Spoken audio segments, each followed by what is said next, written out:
recording. And we're live in Cape Town, South Africa. Lorraine, can you please introduce yourself and tell us where you are? Yeah, I'm Lorraine Gerrans. I manage the environmental program for Cape Town for the 2010 FIFA World Cup, and I am in Cape Town in the official Fan Fest, where we are having a fantastic time watching the games live on the big screens and having live entertainment, and at the same time a beautiful exhibition where we are telling people about the greening program of the 2010 FIFA World Cup. Excellent. Now your program is quite ambitious. It has a number of trends and a number of specific actions. Can you paint us the big picture of what all are you doing? Yeah, we as the City of Cape Town, together with our provincial colleagues, developed an action plan and with 41 projects across 9 themes about 3 years ago, when we were selected as a host city of the World Cup. And our aim was really to make sure that the World Cup does not negatively impact on the environment, and that we invest in the environment and leave a positive legacy for the environment after the World Cup.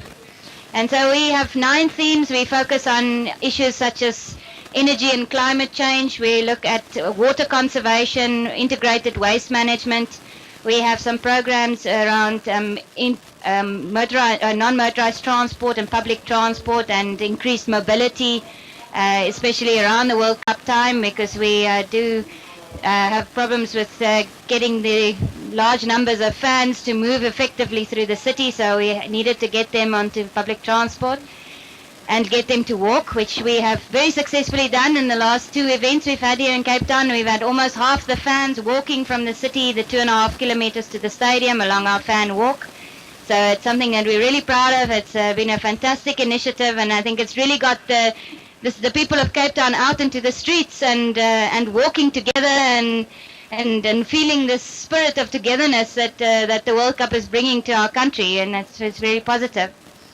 Then we've got some other projects related to biodiversity and landscaping. We are implementing a big new beautiful park in Cape Town, 12.5 hectares.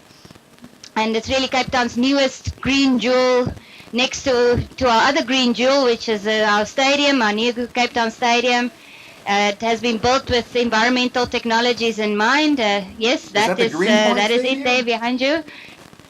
And we have achieved significant energy and water savings through the technologies that were included in the stadium design. And we're very proud of our new stadium. It's a beautiful venue, and I think everybody who've been visiting it for the World Cup have expressed that this is one of the best venues to watch soccer in now in the world. And then we have a responsible tourism program focusing not only on our industry. I want to make sure our industry is more environmentally aware and socially and economically aware, but that the visitors also act in a responsible way when they come to visit us. So we developed a code of responsible conduct for visitors, which we've rolled out through our tourism agencies. And then another exciting project, we developed a smart events handbook, because we have learned a lot of lessons now through this greening program for the World Cup, which we would like to share with the events industry locally and internationally. And our event greening handbook, I think, is going to become a leading publication in capturing the body of knowledge on event greening available in South Africa, and specifically here in Cape Town. One second. Is this handbook available now, or will it be available later? It will be launched on the 6th of July here at the Cape Town Fan Fest, and it will be available online as a download version or in hard copy available from our events office and our events permitting offices and film permitting offices in the city. But of course online available to everybody in the world who would like to share in this developing field of event greening. It's something that I think we've done very well in Cape Town, and we would like to share our lessons with other countries, including the USA and elsewhere. Beautiful. Now, one second. We have to wrap up here, and I want to ask you one last question. Where do you see yourself, or where do you see Cape Town in 2011 with all of the lessons learned in this process? Yeah, a number of our projects from our action plan are legacy projects, and they will continue after the World Cup in terms of some of the infrastructure developments that will complete from between about October and December. And I think what this has done is it's proven to us, this greening program, that event greening can become an integral part of big events. And the city being a location where people want to come and visit and want to have events, I think what it's done is it's established events greening firmly as a component that will be part of all future events in Cape Town.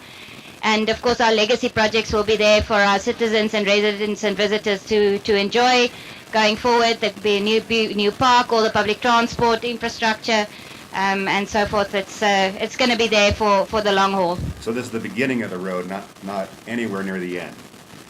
Yeah, no, I hope so, and I think it would be very good to see now how the lessons from this program is actually implemented and going forward, and to monitor the event greening initiatives of future big events that are held in Cape Town.